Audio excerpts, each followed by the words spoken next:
In today's video, I'm going to be unboxing and giving you my first impressions of the DDJ-FLX2 from AlphaTheta. Have to say AlphaTheta, I was going to say Pioneer DJ, but it is AlphaTheta.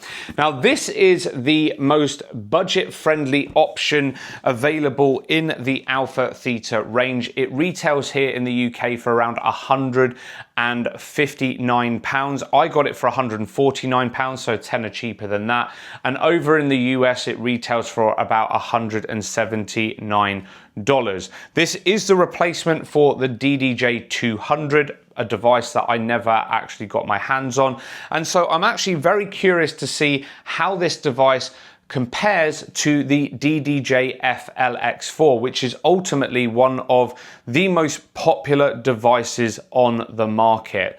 I have featured the FLX4, of course, in many of my videos, and I think it is an absolutely fantastic device for beginner DJs, but I really just wanted to see how good the FLX2 is in comparison to that. Now, of course, I do know a few of the features that have been stripped back, but can you still use this to DJ with and put together a pretty decent DJ set? That is what I'm going to be exploring in the next series of videos featuring this particular controller. Now, before we crack on with the unboxing, one big favor. When it comes to controllers and equipment, everything that I feature on my YouTube channel, I do fund it out of my own money. And so if you really want to support my channel, please do consider hitting the subscribe button and giving me a thumbs up, just to push this video out to as many people as possible.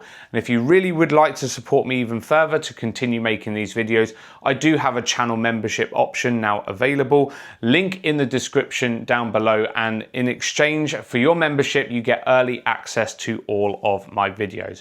But enough of me talking, let's crack on with the unboxing. So I'm not expecting this controller to be very big at all. I mean, the box is absolutely tiny.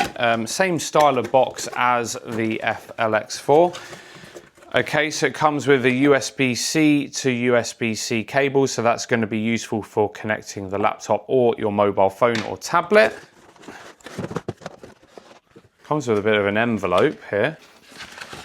Inside, you will find a quick start guide, the warranty and supporting algorithm DJ. There's a leaflet there, and some other guarantee information. Now, the good thing with this FLX2 is it's pretty versatile, just like the FLX4, in that you can use it with Serato, you can use it with Rekordbox, and you can use it with algorithm, and I'm pretty sure you could use it for virtual DJ as well. Okay, it literally looks like a burger wrapper that this is in, like some kind of McDonald's. Oh wow, there it is. It is absolutely tiny.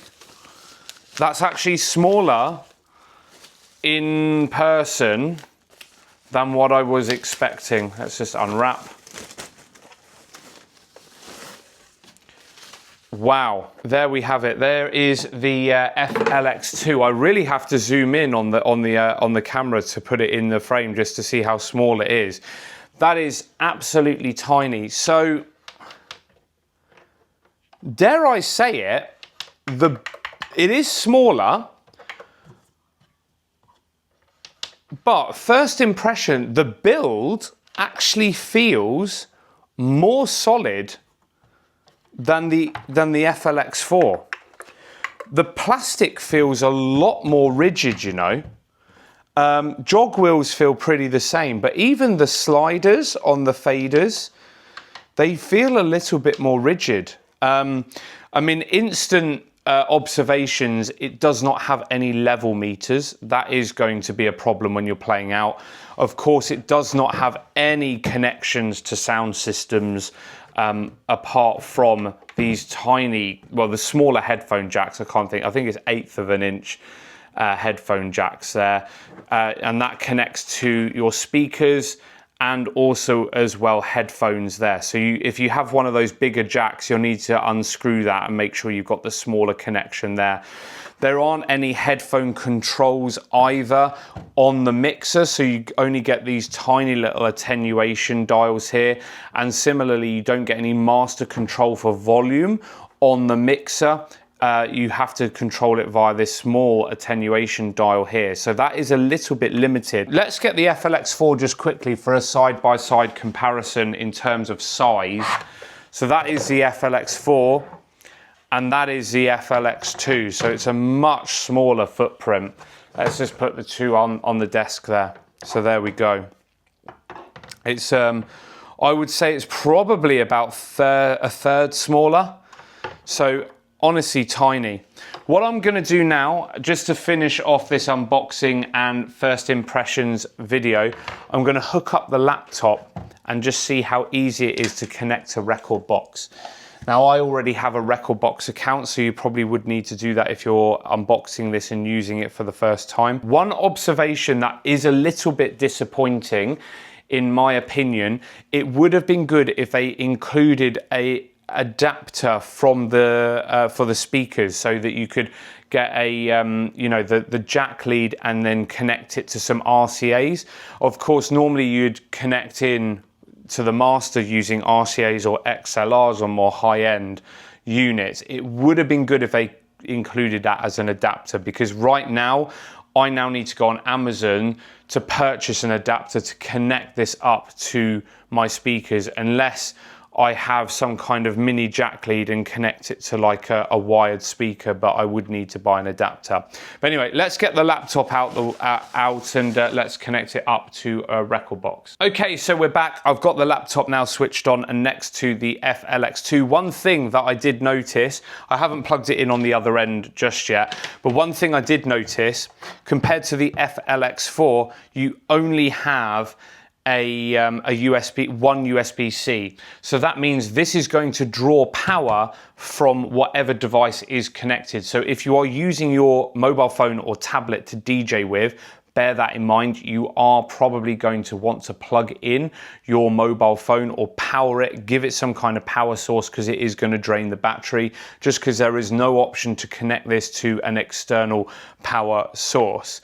I still can't get over the size of this controller. I thought it would be small, but I didn't think it would be this small. It's literally the size of my laptop. So yeah, crazy. Okay, so we've got a Rekordbox here all set up and ready. I'm just going to plug it in now, and hopefully it should be plugging and play. I do have a Rekordbox account. This is a hardware unlocked device, so you do get access to the Rekordbox suite of features on this device, which is good.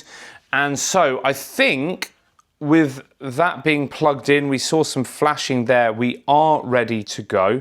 Let me just drag in a track into Rekordbox. I don't know if you can see that on the waveform there, but it is there. There we go. There we go. We are away. First impressions then and observations. It is bizarre having this controller play a track, and you can hear that coming through my laptop speakers, but without kind of any visualization of that on a controller. I come from an FLX4, CDJs, you know, more high-end devices, but there's no indication that that is actually playing, apart from the fact that the play button is lit up. That is bizarre to me. The other thing that I cannot get my head around, and I find it very strange, is the fact that there's no master control on the mixer, no trim, nothing like that. So I'm having to control my laptop speakers just on the actual laptop itself. That is also very strange. These are just initial thoughts, and we're going to do a deeper dive in some other videos. It's cool that we have got the smart CFX that's come across from the FLX4, and also the smart fader. Let's just see if that works. Let's try something. Oh, that's quite cool. So we've got the dub echo there. So it is exactly like the FLX4, and that I can apply different sound color effects onto that, which is cool. We do also have sync on here, and then you've got your 8 performance pads. Now, these 8 performance pads are a little bit strange in that the top row will also act as the selector of the pads. So you have to hold down Shift, press the beat sync button, then select what pad mode you wanted. So I've now accessed hot cue mode. So now I can go in and set hot cues, and I have my 8 hot cues, which is cool. But now if I want to go to, say, the loop effects, so that's the beat loop, I go Shift, beat sync, press the loop button to now select the beat loop, and now we have our 8 performance pads. So it's a little bit more long-winded in order to access the pad modes. That's what it seems like anyway. So in terms of first impressions and a very quick look, it is very much a scaled back FLX4. I actually weirdly think the build quality is better on this than the FLX4. It feels more solid. It's a lot smaller, of course, but it does feel, the plastic feels a lot more rigid. Of course, I'm going to go into much more depth on this channel with regards to this FLX2, and I'm going to do a side-by-side comparison, you know, to the FLX4 in a lot more detail. So there we have it, an unboxing and my first impressions of the FLX2. Surprisingly solid for the price point. I am going to do more videos on this in a lot more detail, so please do subscribe if you are interested, especially if you are considering buying this device or an FLX4. Please do give this video a thumbs up if you have found it useful, and I will catch you in the next one.